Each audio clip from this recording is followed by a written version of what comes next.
नमस्कार दोस्तों, मैं V Chaturvedi Pathfinder Education YouTube channel पर आप सभी मित्रों का स्वागत करता हूं। मित्रों, आपसे निवेदन है कि हमारे चैनल पर आप प्रथम बार हैं तो हमारे चैनल को लाइक करें, शेयर करें, सब्सक्राइब करें तथा बेल आइकन भी दबाना, जिससे शिक्षा जगत संबंधी जो भी महत्वपूर्ण अपडेट हो हमारे चैनल के माध्यम से यथाशीघ्र आपको प्राप्त हो सके। जैसा कि आज के समाचार पत्रों में प्रमुख जो सूचनाएँ छपी हैं वो कुछ इस प्रकार से हैं। पहली सूचना निकल के आ रही है इलाहाबाद विश्वविद्यालय से। फार्मूला तय, 7% अंक बढ़ाकर प्रमोट किए जाएंगे छात्र। इलाहाबाद विश्वविद्यालय एवं कॉलेज में स्नातक के छात्र छात्राओं की प्रोन्नति पर लिया गया निर्णय, 7% अंक बढ़ा करके उनको किया जाएगा प्रमोट। हालांकि 60% अंकों के साथ प्रोन्नति की मांग भी की जा रही है। लिखा है, इलाहाबाद विश्वविद्यालय और संगठक महाविद्यालयों में स्नातक तृतीय वर्ष के छात्रों की प्रोन्नति का फार्मूला तैयार किया गया है। छात्र छात्राओं को 7% अंक बढ़ाकर स्नातक अंतिम वर्ष की मार्कशीट प्रदान की जाएगी। इस बारे में इलाहाबाद विश्वविद्यालय प्रशासन की ओर से नोटिफिकेशन जारी किया गया है और यह जानकारी इलाहाबाद विश्वविद्यालय की वेबसाइट पर भी उपलब्ध करा दी गई है। इलाहाबाद विश्वविद्यालय को 4 मई को हुई परीक्षा समिति की बैठक में यह निर्णय लिया गया। भूतपूर्व छात्रों के प्रमोशन को लेकर के भी निर्धारित किया गया है फार्मूला। लिखा है, प्रोफेशनल पाठ्यक्रमों में प्रथम एवं अंतिम सेमेस्टर को छोड़ करके बाकी सभी सेमेस्टर और स्नातक द्वितीय वर्ष के छात्र छात्राओं को भी प्रमोट किया जाएगा। तो तृतीय वर्ष के साथ इन छात्र छात्राओं को भी प्रमोट किया जाएगा जो प्रोफेशनल कोर्स के हैं, प्रथम एवं अंतिम सेमेस्टर को छोड़ करके। वहीं बीए एवं बीएससी के भूतपूर्व छात्र छात्राओं को जिन्हें बैक पेपर दिया गया है उस पर अभी निर्णय होना बाकी है। अगली महत्वपूर्ण अपडेट निकल के आ रही है। कोरोना संकट को देखते हुए DRDO ने एक अभूतपूर्व कार्य करते हुए एक अच्छी खबर दी और जो दवा है कोरोना के लिए उसको बना दिया है। कोरोना मरीज 2DG दवा से जल्द ठीक होंगे, साथ ही ऑक्सीजन की निर्भरता भी कम होगी। भारतीय औषधि महानियंत्रक ने रक्षा अनुसंधान एवं विकास संगठन की यानी DRDO की दवा को आपात इस्तेमाल की मंजूरी भी दे दी है। हालांकि इस दवा को बाजार में आने में अभी 1 माह लगेगा। रक्षा मंत्रालय ने शनिवार को बताया कि चिकित्सीय परीक्षण में बड़ी संख्या में मरीजों की RT-PCR रिपोर्ट नेगेटिव आई है। 65 साल से ऊपर के मरीजों में भी दवा असरदार दिखी है।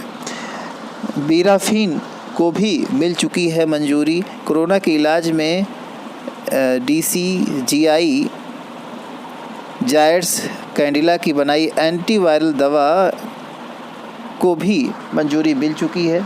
कंपनी का दावा है कि इसके इस्तेमाल से जो रिपोर्ट है RT-PCR वह 7 दिन में ही निगेटिव मिलेगी। चिकित्सा के तौर पर इस्तेमाल किया जा सकता है इसे। DRDO के institute of nuclear medicine and allied science ने 2-डीऑक्सी डी ग्लूकोज यानी 2DG नामक इस दवा का निर्माण किया है। परीक्षण में यह भी देखा गया है कि 2.5 दिन जल्द ठीक हो रहे हैं मरीज। तो यह एक बहुत अच्छी खबर है भारतीय अनुसंधान केंद्र DRDO की तरफ से। अगली महत्वपूर्ण अपडेट निकल के आ रही है। कोविड-19 महामारी के संघर्ष में स्वास्थ्यकर्मियों को सेवा का अवसर। कार्यालय महानिदेशक चिकित्सा शिक्षा एवं प्रशिक्षण उत्तर प्रदेश लखनऊ कोविड-19 महामारी की द्वितीय लहर में प्रभावी होने की दृष्टिगत कोविड संक्रमित मरीजों के उपचार हेतु चिकित्सीय शिक्षा विभाग के अंतर्गत संचालित राज्य के क्षेत्रों में मेडिकल कॉलेज यथा कानपुर, आगरा, प्रयागराज, मेरठ, झांसी, गोरखपुर, अम्बेडकर नगर, कन्नौज, जालौन, आजमगढ़, सहारनपुर, बांदा, बदायूं, इन सारी जगहों पर जो भी मेडिकल कॉलेज या मेडिकल अस्पताल हैं वहाँ संविदा पर भर्ती निकाली गई है। पदनाम, मानदेय, न्यूनतम अर्हता और अभियुक्ति कैसे होगी इसके बारे में डिटेल दिया गया है। जैसे निश्चेतक, फिजिशियन, चेस्ट फिजिशियन, इनको 5,000 पर शिफ्ट दिया जाएगा और पोस्ट ग्रेजुएट होना चाहिए। वॉक इन इंटरव्यू पे इनका जो है सिलेक्शन किया जाएगा। चिकित्सक की बात करें तो 2,500 MBBS होना चाहिए, वॉक इन इंटरव्यू के माध्यम से इसमें होगा। MBBS इंटर्नशिप में 500 रुपये पर शिफ्ट दिया जाएगा और MBBS उत्तीर्ण इंटर्नशिप स्टाइपेंड के अतिरिक्त इसी तरह से अलग अलग पदों पे अलग अलग अर्हता बताई गई है और यह वैकेंसी संविदा पे है। तो जो भी अभ्यर्थी कोविड वार्ड में वर्क करके देश की सेवा करना चाहते हैं और योग्यता रखते हैं वह इस संविदा कर्मी के रूप में इसमें सहभागिता निभा सकते हैं। सरकार की तरफ से यह नोटिफिकेशन जारी कर दिया गया है। तो जो भी अभ्यर्थी इसमें लाभ लेना चाहते हैं वो इसमें फॉर्म भर सकते हैं। अगली महत्वपूर्ण अपडेट निकल के आ रही है। सर्वोच्च अदालत ने संभाली ऑक्सीजन वितरण की कमान, टास्क फोर्स गठित। 12 सदस्यीय टास्क फोर्स में देश के 10 जाने माने डॉक्टर और विशेषज्ञ शामिल। सरकार के 2 नुमाइंदे भी टीम में। विशेषज्ञों को ऑक्सीजन वितरण व्यवस्था बेहतर करने के लिए 1 हफ्ते में सुझाव देने के निर्देश। टास्क फोर्स में शामिल है ये 10 विशेषज्ञ। मुरादाबाद मंडल में लगेगा 8 ऑक्सीजन प्लांट। ये कई महत्वपूर्ण सूचनाएं हैं कोरोना से ही संबंधित।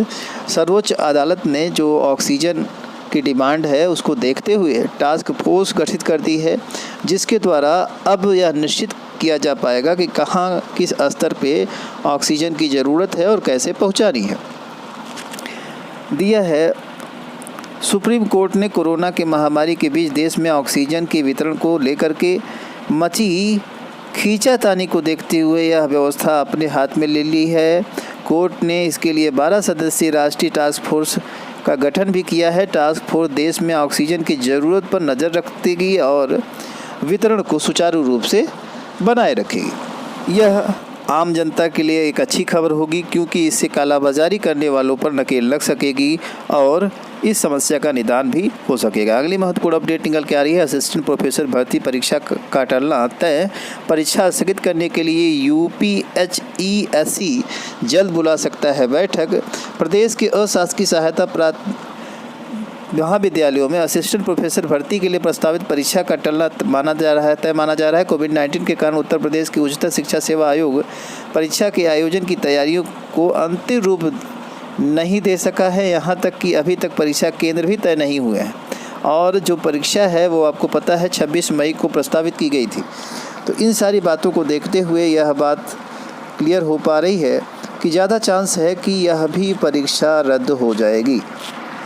हालांकि अभी बैठक नहीं कोई बुलाई गई है और ना ही कोई नोटिफिकेशन जारी किया गया है, लेकिन उम्मीद यही जताई जा रही है कि परीक्षा की तैयारी उचित नहीं, इस नाते रद्द किया जा सकता है।